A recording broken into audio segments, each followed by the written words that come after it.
are actually policemen in civilian clothes. Tanks take up positions but do nothing. The people wait to see which way the army will go.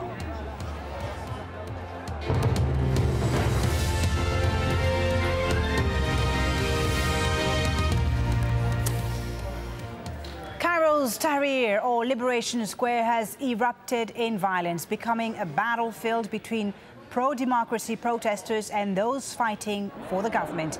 Earlier Wednesday, the army allowed hundreds of pro-Mubarak demonstrators to reach the square, and soon after, the clashes began. Al Jazeera's reporters on the ground saw men tearing apart buildings and pavements and throwing the concrete and rocks.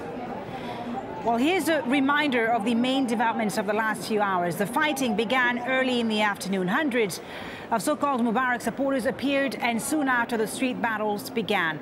The pro-democracy demonstrators, or the anti-government demonstrators, seized police ID cards from men backing the government during the fighting. They showed them to the cameras and said they proved that Mubarak had sent government agents onto the streets. Earlier, gunfire was heard in the square. Since then, the military has used Egyptian state TV to deny firing any shots. President Mubarak has rejected all international calls for him to quit immediately, although on Tuesday night he did say that he would not stand in elections in September. He also said he'd rather die on Egyptian soil than go into exile. Well, the opposition figure and Nobel Peace Prize winner Mohammed El-Baradei says what has happened is a crime against Egypt and has called on the army to take the side of the people. The United Nations chief, Ban Ki-moon, says any attack on peaceful protesters is, quote, unacceptable. He's voiced his deep concern about these clashes. These are the live shots now, live pictures from Tahrir Square, where it's now and 6 p.m., I believe, 6 p.m. in Tahrir Square. It's nighttime now. A curfew is in place. It's been in place for the last 2 hours or so, but still thousands of people inside the square, the pro-government supporters inside the square. And on the other side are the anti-government, the pro-government supporters, in fact, on the other side, the anti-government demonstrators inside the square. And they've been clashing for the last few hours. Let's get the reaction now of Catherine Ashton. She's the European Union's High Representative for Foreign Affairs, and she joins us live from Brussels. Thank you very much for speaking to us, Ms. Ashton. Some very dramatic scenes there in Egypt that we've witnessed in the last few hours. What is your reaction to these events, and what is your message to the Egyptian government as you watch these pictures? Well, I'm sitting here about to go and speak to the European Parliament, and the message that I would give from the pictures that I've seen is it's very, very important that we see restraint being shown. It's absolutely essential that we see people calmly now making their protests, of course, but actually not moving to any more violence. It's essential that we see that, because it now needs to be absolutely clear that we need to see the transition, and we need for President Mubarak to respond to the will of the people by showing the plan that he has, and the people can believe in that plan. Well, the people are calling for President Mubarak to stand down right away. He said that he wouldn't take part in elections in September. When you say you're calling for Mubarak to listen to the people, are you calling for President Mubarak to stand down now?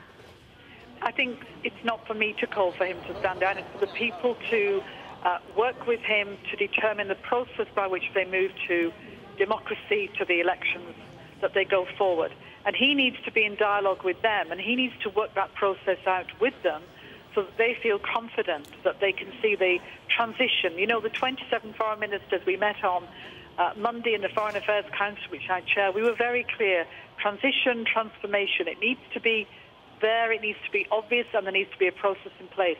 That's what he needs to do, and he has to talk to people to achieve that. When you see the pictures that we've seen today of these pro and anti-government supporters clashing, and the Egyptian army standing and watching this, clearly they haven't received any orders to intervene, otherwise they would have, I imagine. You know, what do you say to that? The government seems to be letting this happen.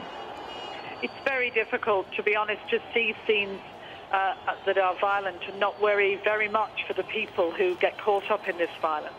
And again, I make the same call that it's very important that we see restraint, we see calm, and the government needs to try and ensure that. That's their responsibility. and to work with the people, to work with the opposition to achieve that.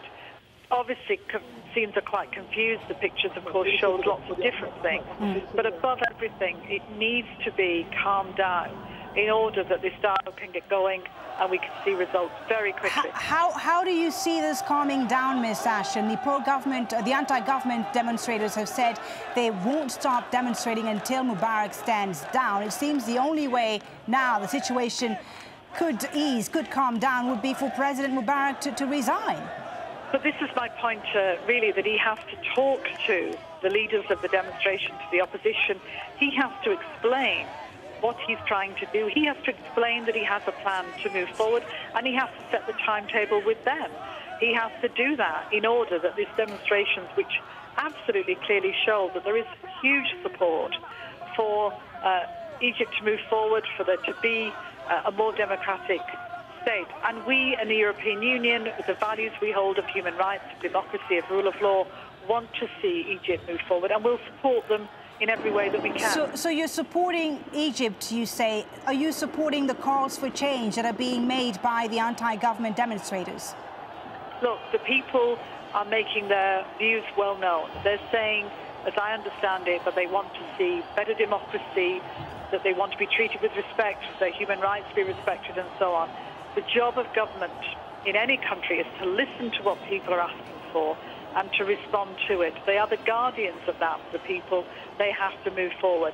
And if the people are saying we want change, then he has to demonstrate that he's listened to that and he has in place the process of change and that it's done calmly. It's now for the government to actually try and get restraint in the area and see things move forward as quickly as possible. Are you surprised, Ms. Ashton, at all at how events have unfolded so quickly, not just in Egypt, but also in Tunisia, where it seems that many in the international community have been caught off guard? In fact, the international community, the European Union, the US have been accused of not responding quickly enough to these events unfolding in this region. Well, the Foreign Minister of Tunisia was in my office today, his first visit from outside of Tunisia. He came to the European Union for a reason. He came to us first for a reason, and it was because the people of Tunisia know, and he knows, that we will support them in moving forward with their electoral process, with the constitutional reforms, with support for civil society, not just in these weeks ahead, but in the months and years ahead. That's what the European Union has to offer. These situations have been changing dramatically within hours. Our job is to be ready to put in place the building blocks that will help people move forward. And that's what I've been doing, and that's what I'll continue to do. But perhaps the message, many people believe, the message to the Egyptian government should be more clear. What exactly is the message? Once again, I'm going to ask you, the message of the European Union to Hosni Mubarak today. The message to him is, first of all, show restraint. Make sure that on the streets you're putting in place the ways in which we can calm the situation down. It is absolutely essential that everybody shows restraint. It will be extremely difficult otherwise. Secondly, to show the people that he has heard the messages, that he is responding to them, that he has in place the process of change, that he talks with the opposition leaders, that he talks with the people's representatives and shows them the timetable, shows them the plans. And then we can all work with the transition to make sure that we're supporting Egypt into the future in all of those different ways I've described. Elections, democracy, the rule of law, human rights, the values we hold dear, combined with the kind of economic and political support we can give. What happens then? Restraint. I'm sorry to interrupt you, Ms. Ashton, but what happens, if President Mubarak doesn't hear this message, if he doesn't hear the message of the people there that have been demonstrating, asking for him to stand down, and decides to stay put? Is the European Union going to take any sort of action?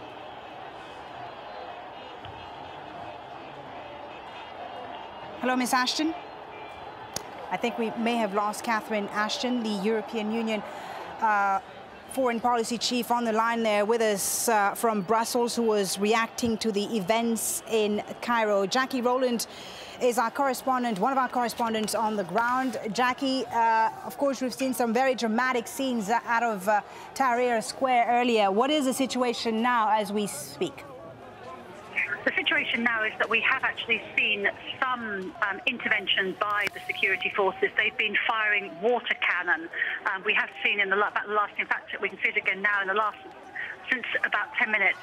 There has been water cannons fired in that area earlier, Folly, that we were describing.